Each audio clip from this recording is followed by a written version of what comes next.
Students, question number 10 तक हम पिछली वीडियो में सॉल्व कर चुके हैं। अब हम सॉल्व करेंगे क्वेश्चन नंबर 11 से क्वेश्चन नंबर 15 तक इस वीडियो में।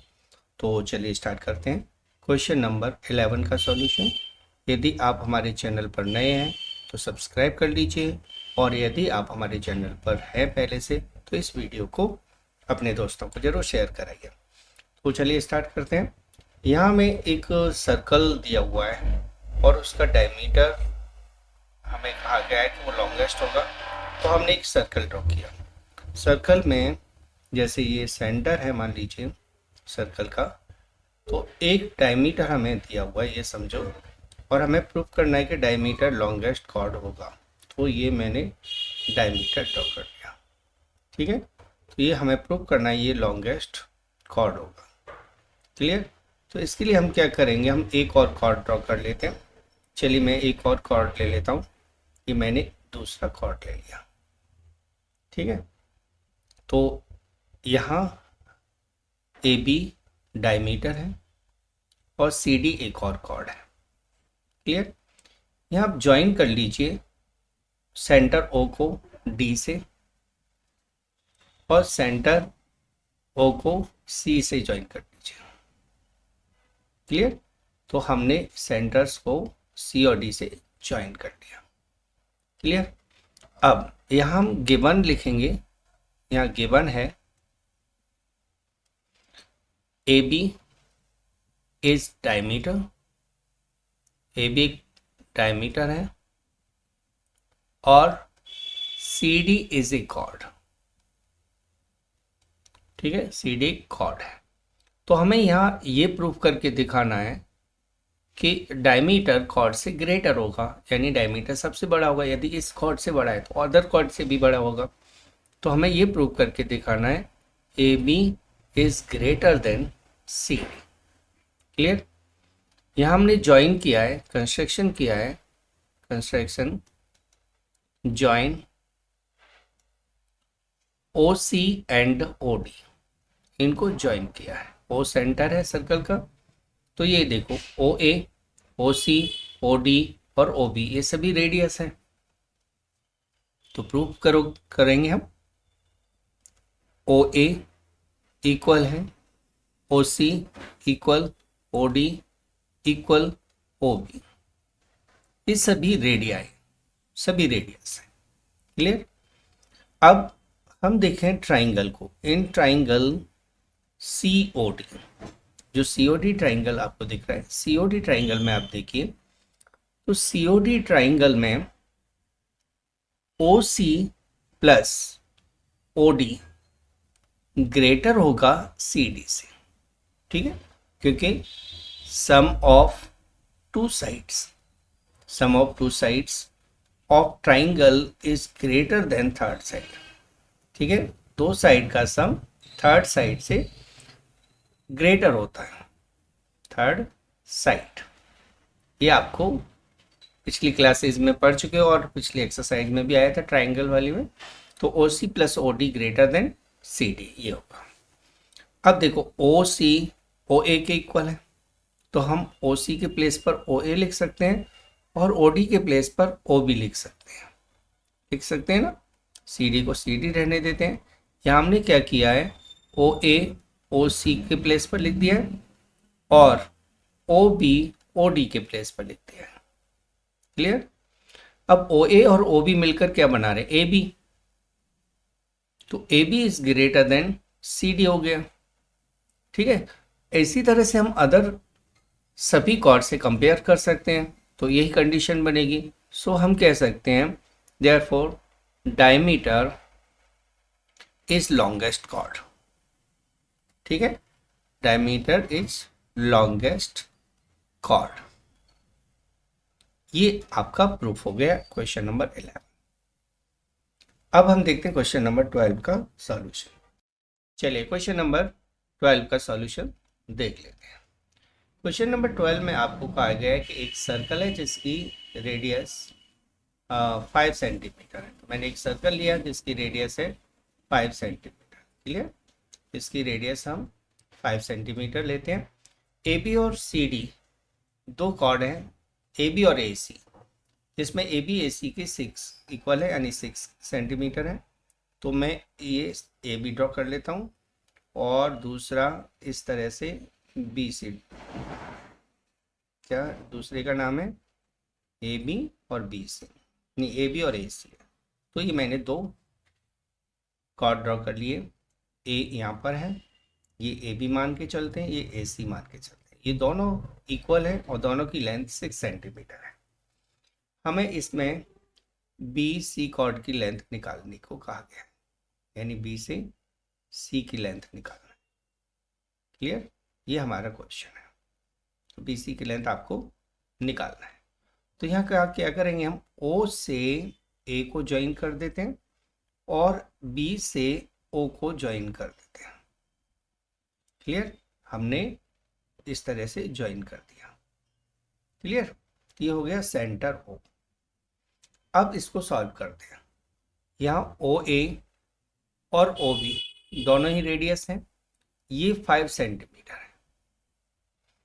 ए बी और ए सी ये दोनों 6 सेंटीमीटर। Clear, 6 centimetre.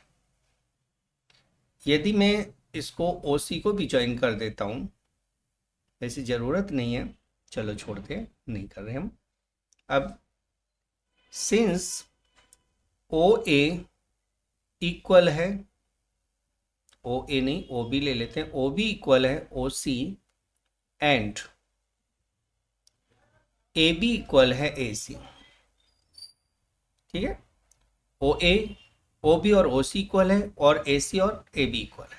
तो हम कह सकते हैं कि ए बी इज, या ओ ए ओ कह देते हैं, A O is perpendicular bisector of B C. तो इसको मैं ऐसे समझाऊंगा कि जैसे दो पॉइंट होते हैं, यदि इन दोनों से इक्वल डिस्टेंस पर कोई भी पॉइंट होता है, जैसे यहाँ है, यदि ये दोनों इक्वल है, या यहाँ लेते हैं हम, ये दोनों इक्वल है, तो इनको ज्वाइन करने वाला जो लाइन सेगमेंट होता है वो परपेंडिकुलर बाइसेक्टर होता है। तो ओ बी और ओ सी इक्वल है, ए बी और ए सी इक्वल है, इसका मतलब है बी सी का ए ओ परपेंडिकुलर बाइसेक्टर हो जाएगा। क्लियर, तो यहाँ ज़्यादा कुछ कहने की जरूरत नहीं है, सीधा कह दीजिए परपेंडिकुलर बाइसेक्टर है। क्लियर, अब यहाँ एक काम और करना है, ओ से, ओ पॉइंट से ए बी पर परपेंडिकुलर ड्रॉ कर लीजिए। कर लिए। अब यहाँ हमने ये परपेंडिकुलर ड्रॉ किया है और इसको नाम दे देते हैं हम एम। क्लियर, तो यहाँ हमने ओ एम परपेंडिकुलर ड्रॉ किया, ड्रॉ कर लेते हैं। Draw O M perpendicular to A B, A B पर ओ एम परपेंडिकुलर ड्रॉ किया। जब ये परपेंडिकुलर है तो क्लियर है ए एम इक्वल हो जाएगा ए बी का हाफ, और ए बी 6 है तो ए एम आ जाएगा 3 सेंटीमीटर।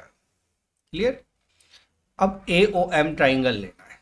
ए ओ एम में ए एम हमारे पास 3 है और ओ ए 5 है, तो हम ओ एम फाइंड करेंगे। यह राइट एंगल यहाँ पर बना हुआ है, यानी ए ओ यहाँ वो हाइपोटेनियस है, तो हम यूज करेंगे ट्राइंगल ए ओ एम का। In triangle A O M triangle में देखोगे तो ओ एम इक्वल होगा स्क्वायर रूट ओ ए का स्क्वायर माइनस ए एम का स्क्वायर। क्लियर, क्योंकि ओ ए हाइपोटेनियस है। ओ ए 5 सेंटीमीटर है तो 5 सेंटीमीटर का स्क्वायर माइनस 3 सेंटीमीटर का स्क्वायर। क्लियर, 5 का स्क्वायर हो जाएगा 25, 3 का स्क्वायर हो जाएगा 9, स्क्वायर रूट 16 आ जाएगा, जो 4 सेंटीमीटर होगा, यानी ओ एम 4 सेंटीमीटर का आ जाएगा। अब ध्यान से देखिए, हमारे पास ट्राइंगल है ए ओ एम, तो इन ट्राइंगल ए ओ एम हमारे पास बेस ए बी है तो ओ एम परपेंडिकुलर है, और बेस ए ओ है तो यहाँ मैं नाम दे देता हूँ ओ एन परपेंडिकुलर है। ठीक है ना, तो एरिया ऑफ ट्राइंगल AOB, ये हमारे पास होगा 1/2 इंटू AB बेस है, OM परपेंडिकुलर है, या फिर 1/2 बेस AO है और BN परपेंडिकुलर है। क्लियर? इससे हम सॉल्व करेंगे। तो 1/2 इंटू AB की वैल्यू है 6 और OM 4 आया था। क्लियर? 1/2 इंटू AO 5 है और BN निकालना है। क्लियर? 1/2 से 1/2 कैंसिल कर दीजिए, तो यह मल्टीप्लाई करो 24 और 5 इसके अपॉन में आ जाएगा, ये आ जाएगा BN, यानी BN इक्वल हो जाएगा 5 से डिवाइड दे देते हैं, 5 4 जा 20 और 5 8 जा 40, 4.8 सेंटीमीटर। ठीक है, हमें निकालना है BC BN का डबल है, यानी BN इंटू 2 हो जाएगा। डबल क्यों है? यह मैंने लिखा हुआ है कि AD है वो BC का परपेंडिकुलर बाइसेक्टर है, यानी N है वो मिड पॉइंट है। तो 2 मल्टीप्लाई 4.8 मल्टीप्लाई कर दीजिए 9.6 सेंटीमीटर, ये आ गई BC की लेंथ, जो कि इस क्वेश्चन का हो गया आंसर। क्लियर? तो ये था 12th क्वेश्चन का सॉल्यूशन। तो हम देखते हैं क्वेश्चन नंबर 13 का सॉल्यूशन। क्वेश्चन नंबर 13 में आपको एक सर्कल दिया हुआ है और इस सर्कल में 2 कॉर्ड है। हम 2 कॉर्ड ड्रॉ कर लेते हैं। चलिए, मैंने एक कॉर्ड ड्रॉ किया इस तरह से और दूसरा कॉर्ड मैं यहाँ ड्रॉ कर लेता हूँ। क्लियर? यहाँ ये दोनों इक्वल कॉर्ड्स हैं।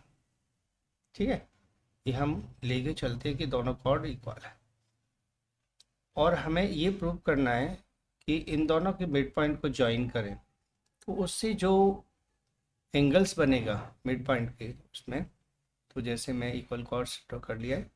ठीक है, अब मान लीजिए कि इस का नाम है AB, ऊपर के कॉर्ड का नाम AB लिख दिया, जिसका नाम है नीचे वाले कॉर्ड का नाम है CD। AB का मिड पॉइंट मैं ले लेता हूँ M और CD का मिड पॉइंट मैंने ले लिया N। क्लियर?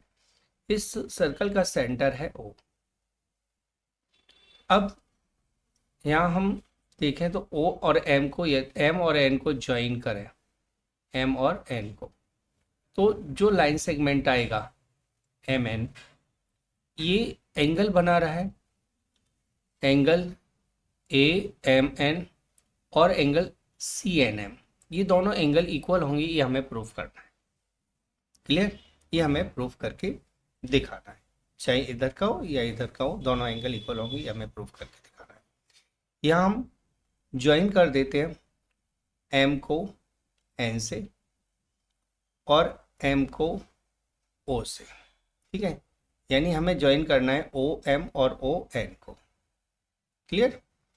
अब देखते हैं प्रूफ। पहले लिखते हैं हम गिवन। यहाँ गिवन है AB and CD are equal chords, ये हमें दिया हुआ है आर इक्वल कॉर्ड्स, ये दोनों कॉर्ड है जो इक्वल है।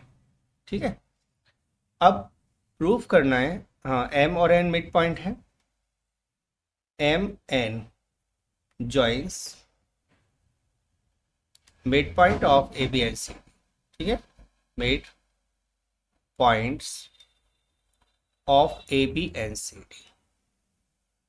तो AB का मिड पॉइंट M और CD का मिड पॉइंट N है, ये हमें दिया हुआ।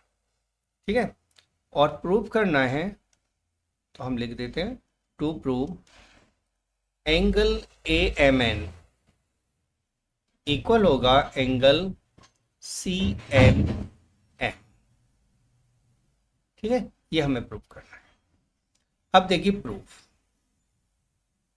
प्रूफ O जैसे AB है, O AB is a chord, AB chord है, M is mid point of AB, M है वो AB का मिड पॉइंट है।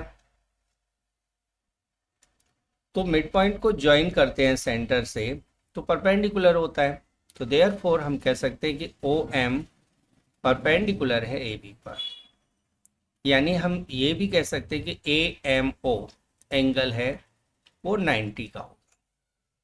ठीक है, ए एम ओ 90 का होगा। सिमिलरली हम कहें, similarly angle C N O ये भी 90 का हो जाएगा। जैसे ए एम ओ 90 का है तो सी एन ओ भी 90 का है, क्योंकि ये भी रेडियस है, ये भी परपेंडिकुलर हुआ। क्लियरली हो गया कि angle A M O equal है angle C N O. Equation मान लेते हैं हम फर्स्ट, ये दोनों एंगल इक्वल है। अब ट्राइंगल देखिए, triangle M O N, M O N triangle में एम ओ इक्वल है एन ओ। ये इक्वल इसलिए है क्योंकि इक्वल कॉर्ड्स होते हैं ना, वो इक्वल डिस्टेंस पर होते हैं। Equal chords are equal distance from centre. ठीक है, इक्वल डिस्टेंट फ्रॉम सेंटर। तो दो कॉर्ड जब इक्वल होते हैं तो वो सेंटर से इक्वल डिस्टेंस पर होते हैं। तो M O N O equal हो गया। जब ये दोनों इक्वल हैं तो angle O M N equal हो जाएगा एंगल ओ एन एम के। ठीक है, ये है angles opposite to equal sides, equal sides के अपोजिट एंगल्स हैं। क्लियर। अब सेकंड इक्वेशन को फर्स्ट इक्वेशन में से माइनस कर देते हैं। तो subtract equation second from first, minus कर दीजिए। तो angle A M O minus angle O M N equal होगा angle C N O minus angle O N M. इससे हमारे पास आएगा, देखो ए एम ओ में से यदि हम ओ एम एन माइनस करें तो ए एम ओ बचेगा नहीं, ये बचेगा ए एम एन, और इधर माइनस करें तो बचेगा सी एन एम। यही हमें प्रूव करना था, तो हेंस प्रूव। तो ये था क्वेश्चन नंबर 13 का सॉल्यूशन। क्लियर हो गया। चलिए हम क्वेश्चन नंबर 14 को सॉल्व करते हैं। चलिए स्टूडेंट्स, आप देखते हैं क्वेश्चन नंबर 14 का सॉल्यूशन। क्वेश्चन नंबर 14 में कहा गया है कि if a pair of opposite sides of a cyclic quadrilateral are equal then prove that two sides are parallel. यानी दो साइड इक्वल है तो अदर टू साइड्स पैरेलल होंगी, ये हमें प्रूव करना है। ये हमारे पास है एक सर्कल, यहाँ हम दो साइड्स इक्वल ले लेते हैं। तो एक ट्रेपीजियम बनाना है जिसकी टू साइड्स इक्वल है, अदर टू साइड पैरेलल है। तो चलिए हम अदर टू साइड्स को पैरेलल ही बना देते हैं। ठीक है, तो ये बन गया हमारा ट्रेपेजियम, और इसकी दो साइड पैरेलल है और ये दोनों साइड इक्वल है। तो ये दो साइड इक्वल ड्रॉ करनी है। तो हमें प्रूव करना है कि ये अदर टू साइड्स पैरेलल होंगे। क्लियर। तो ये है फिगर। हम मान के चलते हैं कि ये ए है, ये B, A C and D. Clear. यहाँ में गिवन है, given in cyclic quadrilateral A B C D, in cyclic quadrilateral A B C D. हमें दिया हुआ है कि ए डी इक्वल है बी सी के। क्लियर। और हमें प्रूव करना है, प्रूव करना है कि ए बी पैरेलल होगी डी सी के। ठीक है, इसमें हमें करना होगा कंस्ट्रक्शन। तो हम करते हैं कंस्ट्रक्शन। कंस्ट्रक्शन में आपको ज्वाइन करना है बी डी को, बी डी को ज्वाइन कर लेते हैं। बी को डी से मिला देना है, इस तरह से बी को डी से मिला देते हैं। उसके बाद हमें यहाँ देखना है, तो ये इस एंगल को मैं नाम दे देता हूँ एंगल 1, इसको नाम दे देता हूँ एंगल 2। क्लियर? तो प्रूफ देखोगे आप, प्रूफ में हम देखें तो AD, कॉर्ड AD है वो इक्वल है कॉर्ड BC के। ठीक है, ये दोनों कॉर्ड इक्वल है, तो AD के करस्पॉन्डिंग आर्क है AD, तो measurement of arc AD equal हो जाएगा मेजरमेंट ऑफ आर्क BC। ये दोनों इक्वल आर्क। ठीक है, तो कोई भी आर्क सेंटर पर एंगल बनाती है और अल्टरनेट में बना हुआ एंगल होता है वो हाफ होता है, और आर्क की मेजर सेंट्रल एंगल के इक्वल होती है। जब ये दोनों एंगल इक्वल हैं, यानी दोनों आर्क इक्वल हैं, तो हम कहेंगे इनके हाफ भी आर्क इक्वल होंगे, यानी AB का AD आर्क का हाफ इक्वल होगा BC आर्क का हाफ। यहाँ मेजरमेंट से मतलब है सेंटर पर बनाया हुआ एंगल। जैसे मैंने लिखा MAD, तो इसका मतलब है कि एंगल AOD। ठीक है, तो इसको ध्यान रखेंगे, MAD का मतलब AOD, तो AOD का हाफ ABD होगा। इससे प्रूफ हुआ कि एंगल 2 इक्वल होगा एंगल 1 के। क्यों? क्योंकि 1/2 AD ये एंगल 2 के इक्वल है, और 1/2 BC ये एंगल 1 के इक्वल है। क्लियर? 2 और एंगल 1 के इक्वल हो गया। अब बट दीज आर, जो एंगल 1 और 2 हैं, यानी एंगल 1 and 2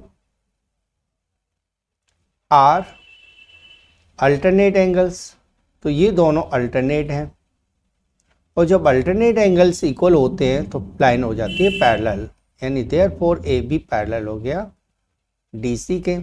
यही हमें प्रूव करना था, तो हम लिखेंगे हेंस प्रूव्ड। क्लियर? तो ये था क्वेश्चन नंबर 14 का सॉल्यूशन। क्वेश्चन नंबर 15 में आपको कहा गया है कि दो सर्कल हैं जिनका रेडियस है 10 सेंटीमीटर और 8 सेंटीमीटर, दोनों इंटरसेक्ट करते हैं और कॉमन कॉर्ड की लेंथ 12 सेंटीमीटर है। तो हम दो इंटरसेक्टिंग सर्कल्स बना लेते हैं। तो ये एक सर्कल है, एक छोटा बना लेता हूँ मैं, एक सर्कल ये हो गया। ठीक है, ये दो सर्कल है, यहाँ से यहाँ तक ये कॉमन कॉर्ड है। ठीक है, यहाँ बड़े वाले सर्कल का सेंटर मैं यहाँ ले लेता हूँ, छोटे वाले सर्कल का यहाँ। क्लियर? तो ये सेंटर्स हैं सर्कल के, और यहाँ से ये जो लेंथ है ये कॉमन कॉर्ड है, यहाँ तक ये कॉमन कॉर्ड है।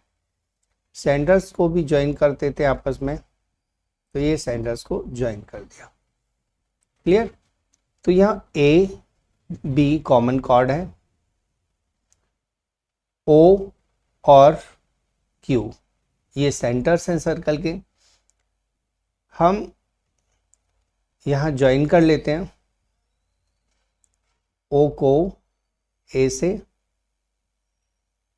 ठीक है, और Q को A से ज्वाइन कर लेते हैं।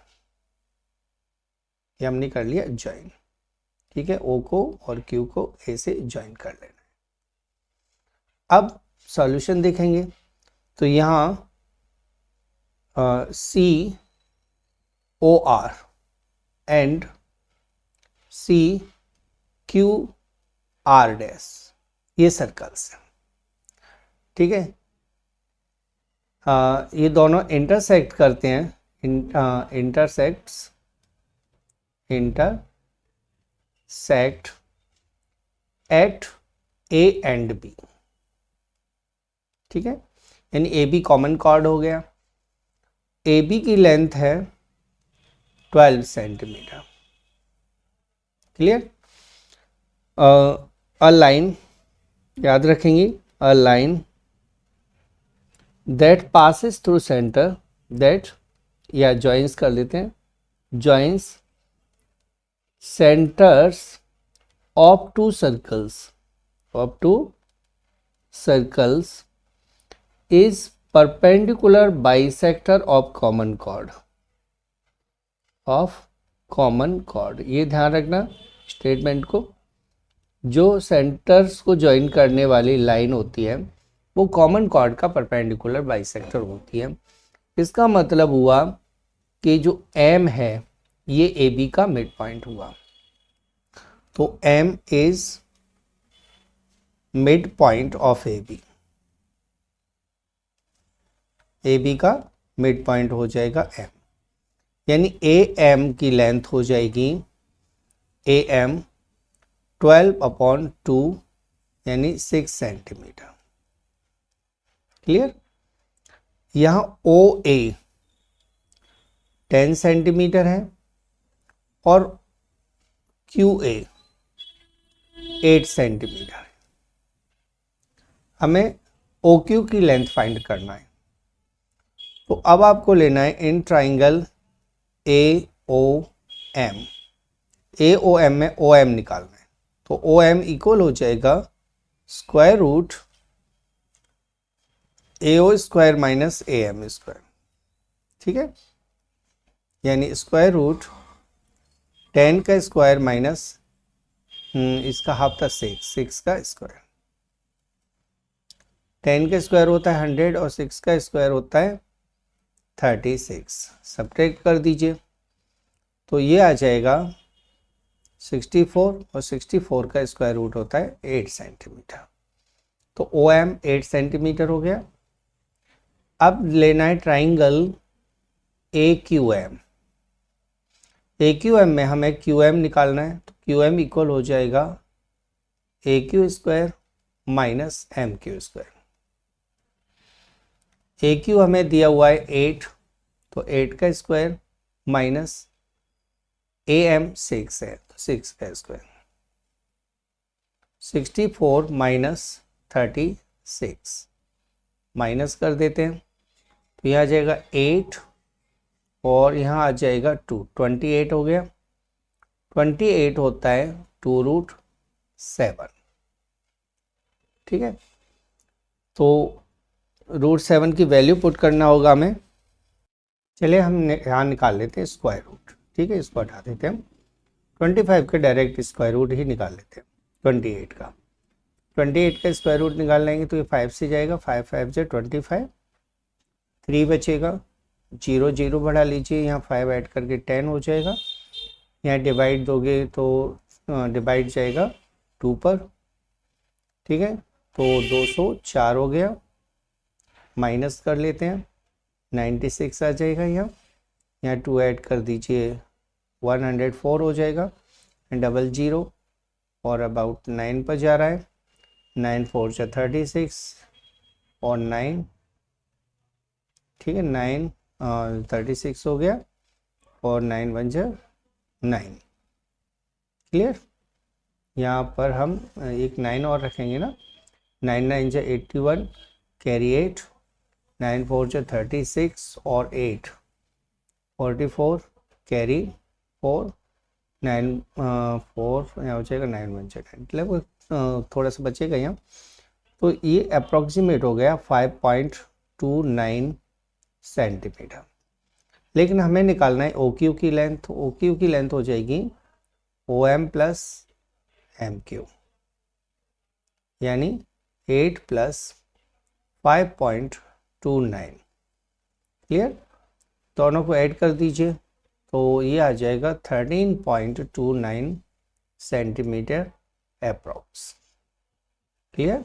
ये अप्रॉक्स यहाँ क्योंकि स्क्वायर रूट कंप्लीट नहीं गया था, तो एक यह क्वेश्चन नंबर 15 का सॉल्यूशन हो गया। बाकी के क्वेश्चन मैं अगली वीडियो में सॉल्व कराऊंगा। ठीक है। यदि वीडियो पसंद आया हो तो please like, share and subscribe जरूर करके जाइएगा, ताकि आपको टाइम टू टाइम वीडियोस का नोटिफिकेशन मिलता रहे। Thanks for watching.